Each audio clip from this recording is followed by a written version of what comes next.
మరి ఏమన్నా చేశారా? చేయలే. ఇవాళ మనము జగనన్న ప్రభుత్వంలో చేస్తా ఉన్నాం. ఇంత చక్కగా రాజమండ్రి రూపురేఖలు మారుస్తా ఉన్నాం.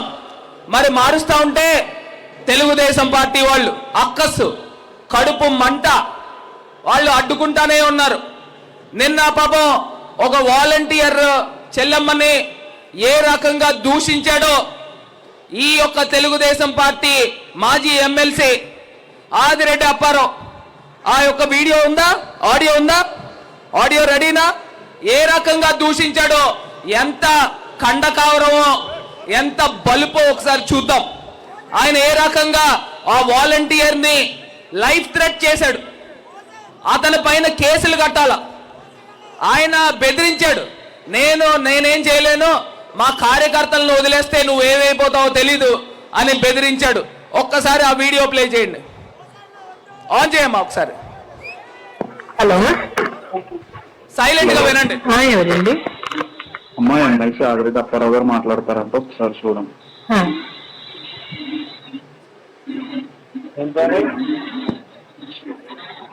ఏమ్మా ఈశ్వరి? సార్ నమస్తే అండి, చెప్పండి సార్. నేను మీ వాలంటీర్లు అందరూ ఇంకా మా మైండ్ సెట్ మారలేనట్టు ఉంటాయా? ఏంటి సార్? ఏది మీరు ఏంటి ఈ వైఎస్ఆర్ కి ఫేవర్ గా చేసేస్తా సిద్ధపడిపోతున్నారని పెద్ద అలజడి. సార్ అలా ఎందుకు చేస్తాం సార్? మా వర్క్ ఏంటో అది చేస్తాం కానీ అలా ఎందుకు చేస్తాం సార్? మీరు ఒకటి చెప్తాను చూడండి, మీరు కానీ వైఎస్ఆర్ కి ఓటు అయ్యకపోతే మీ బెనిఫిట్లు పోతాయని ఎవరు నోరు పెదిపినా అందరికీ చెప్తున్నాను నేను, ఊరుకోదేం లేదు. మారుతుంది. మారిన తర్వాత అలాంటి వాళ్ళు అందరినీ పట్టుబట్టేస్తాను, ఊరుకోను. నాకు కసి వేరు. మీరు అన్బయాసులుగా చెయ్యండి, తప్పులేదు, మీ పని మీరు. నేనమ్మా నేను ఎలాగా ఎలక్షన్లకు వేయరు, అయితే ఊరుకోము. తర్వాత ఈ లోగానికి కానీ మీరు ఏదో మాకు వ్యతిరేకంగా చేశారు అని అంటే గుర్తించుకుంటాను. మా కార్యకర్తలు నేను కంట్రోల్ చేయలేను, ఆ పరిస్థితి తెచ్చుకోకండి. ఎవడో మీకు భర్తగాడు మీకు అయి చేసేస్తాను ఈ చేసేస్తానని ఏదో లెటర్ పెట్టాడు. నేను అది చేస్తున్నానని ఎవరు చెప్పారు సార్ మీకు? నేను అలాగా ఎవరో చెప్పారులే, లేకపోతే నీ నెంబర్ నాకేం తెలుసు? ఎవరు చెప్పారు సార్? అది చెప్పండి సార్, నాకు తెలియాలి కదండి. మేమైతే మా వర్క్ అయితే కాదు సార్. అది కాదు అన్నప్పుడు మేము ఎందుకు చేస్తామండి? నేను పెన్షన్ ఇవ్వడం వరకు చెప్పేదిమ్మా, నాకు ఏదో ఇన్ఫర్మేషన్ వచ్చింది, అది whether it is right are not అనేది నేను అడిగాను.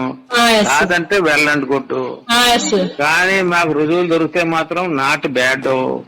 ఆ తర్వాత ఏం చెయ్యాలో చేస్తాను నేను, వదిలిపెట్టను, ఎవరిని వదిలిపెట్టను నేను. తీసుకోండి, ఓకేనా? ఓకే అండి, తప్పకుండా. మరి ఇలాంటి వ్యక్తిని, మన వాలంటీర్ చెల్లెమ్మని ఇలా బెదిరిస్తే అలాంటి వాడిని ఏం చేయాలండి? అలాంటి వాడిని ఏం చేయాలి? చెప్పు తీద్దామా? ఇవాళ నేను చెప్తా ఉన్నా, నా వాలంటీర్ అక్క చెల్లెమ్మల్ని అన్న తమ్ముల్ని నేను నా సొంత తోబుట్టువుల్లా చూసుకుంటానని ఇవాళ ఈ వేదిక నుంచి మాట ఇస్తా ఉన్నా. ఏంటన్నా కార్యకర్తల్ని ఆపలేవా? ఇక్కడ ఎవరైనా గాజులు తడుక్కొని కూర్చున్నారు అనుకున్నావా ఏంటి? ఇవాళ నేను ఒక్కటే మాట ఇస్తా ఉన్నా, ఇవాళ నా వాలంటీర్లు గాని నా రాజమండ్రి ప్రజలను గాని ఈ బ్లేడ్ బ్యాచ్ల్ని రౌడీ మూకల్ని పెంచి పోషించేవాడు నువ్వు కాదా అని వాళ్ళు అడుగుతా ఉన్నాను. నువ్వు నీ కొడుకు కాదా అని అడుగుతా ఉన్నాను.